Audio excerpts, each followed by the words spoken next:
As to assess what we saw in those 60 minutes of football and maybe a little bit beyond, I couldn't help but feel like we were sitting here waiting to watch the future take the present and make it a part of the past. But that just was not to be on this night. Kansas City, as clean as we've seen them play football, Mac, when you look at specifically what they accomplished on the offensive side, lots of layups. What clicked tonight? Well, first and foremost, Pat Mahomes is back to being the primetime MVP like Pat Mahomes. He was cooking, wheeling, and dealing, and the rhythm is now within the offense, especially the passing game. 257 yards, added another 30-plus rushing, 4 touchdowns, right? Great, efficient play from Pat Mahomes. And when you look at what they're doing now, you can tell the arsenal of the offense is really back intact. And guess what? They get one of their top guys next week in Rashee Rice. So if you were going to get the Kansas City Chiefs in terms of take advantage of some of their mishaps offensively, the weeks to do so have already happened and came. Now they're back to being the dominant team that we've seen throughout Pat Mahomes' glory years. And guess what? He's still in the midst of those said glory years. And that's what we saw. And I'll say this with Detroit. It was 2 defining moments that really allowed Kansas City to take advantage of this ball game. The first drive, that miscue in terms of the play call with Jared Goff, that pass reception that was illegal, and then the 4th down opportunity with Amon-Ra St. Brown. That's a routine play for them. Yeah. Routine throwing catch. They missed those opportunities. Those are the 2 defining moments for me that led to Kansas City with this big-time win. Kansas City showed you tonight why they are, 7 years running of being the #1 team in the NFL. They are able to weather your best storm, your best punch, and bounce back and meet you where you're at. Detroit came in with a great game plan. The first drive, they just marched it right down the field and took up, 9 minutes on that first drive. And we were like, wow, they got Kansas City on the brink. Kansas City responded, answered back, and slowly started to take away where they were good at and bounce back and balance the scales and became the dominant force in this team. So this is why they are who they are, because they do a great job of just saying, okay, we've been here before. This is not new to us. And so even if we meet the physical challenge, like in Double Dare, back where you are, they are able to answer, respond, and then take your strength and make it your biggest weakness. There were no real mistakes from the Kansas City Chiefs tonight. And what I mean by that is offensively, there really weren't any mistakes. I think there was a Travis Kelce drop maybe in the first half, but other than that, you ran the ball well, you didn't fumble the ball, you threw the ball efficiently, everyone got to eat. There were 0 penalties in this game. Jawan Taylor played in this game. Usually that means there are going to be penalties. At least one. The Kansas City Chiefs had 0 penalties. They were always very usually in third manageable, in large part because they got first downs on 1st and 2nd down. They were able to keep the chains moving. There weren't any 3 and outs for them. And so that's what I saw offensively. B-Mac, you make the point. Rashee Rice is coming back next week. They're only going to look better there. Yeah. Defensively, the fact that the Detroit Lions made mistakes. You go down and you have a 10-minute drive to start the game. You can absolutely start imposing your will, except this play that you have is actually illegal.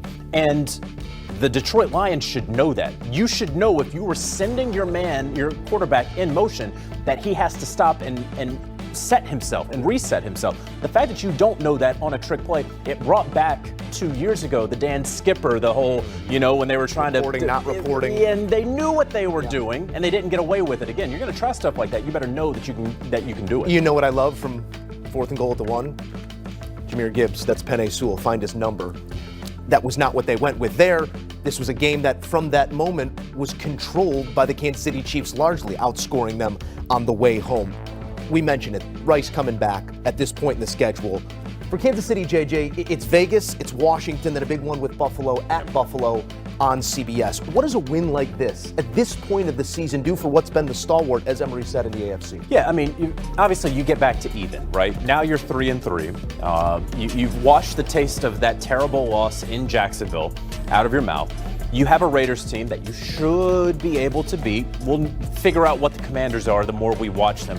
And then a big tilt with the Bills. And I think we know at this point, no matter how that game goes, that does not dictate how the game will go in January, win or lose. Yeah. And then you have your bye. So you feel really good if you're the Kansas City Chiefs. Back to even on the outside looking into the AFC playoff picture right now, because 4-2 has the final seed in the AFC right now. That's okay. Keep winning. Keep becoming the Kansas City Chiefs like you have been the last few weeks, and you'll get there. The timing not great for the Detroit Lions with this loss. As for the Kansas City Chiefs, 28 or more points in 3 consecutive games for the first time since the 2021-22 season. For the Lions, you got a big primetime matchup coming up with the Bucs. What did the Spags defense show this offense that's so explosive in making big plays out of small gains? The running game held in check. Amon-Ra St. Brown, there was volume, but there wasn't explosivity. Excuse me, Bryant McFadden. I'm going to pass you the baton here. I'm ready. What did they do that made it so hard on the Lions tonight? Well, in the passing game, they made sure Amon-Ra St. Brown earned everything, especially in the first 3 quarters. What I saw from the Chiefs defensively, if we're going to press Amon-Ra St. Brown, we were actually going to spy him with a middle backer, and we saw that with Nick Bolton. He acted like he was blitzing a lot from the A-gap concept, but instantly, once the ball was in play, he's looking for number 14. So they were determined to make other people beat them, and that will be the calling card for any team that plays against Johnny Morton-led offense. Because when number 14 is rolling, everything else is rolling. Everything else, that's why they've been so successful coming into tonight's matchup. When you look at what we didn't see from Amon-Ra St. Brown, they found a way to make sure that he wasn't the first option, and if he was being targeted, he was going to earn every productive yard that he received tonight. And that's something that I think you should do against Amon-Ra St. Brown, especially in red zone moments. Make other people beat you. And we saw Sam Laporta showed up. We saw J-Mo Williams showed up, but they're not at their best when they're catching all the passes. It's all about number 14. Number 14 is the engine that gets the truck moving, and Steve Spagnuolo was determined.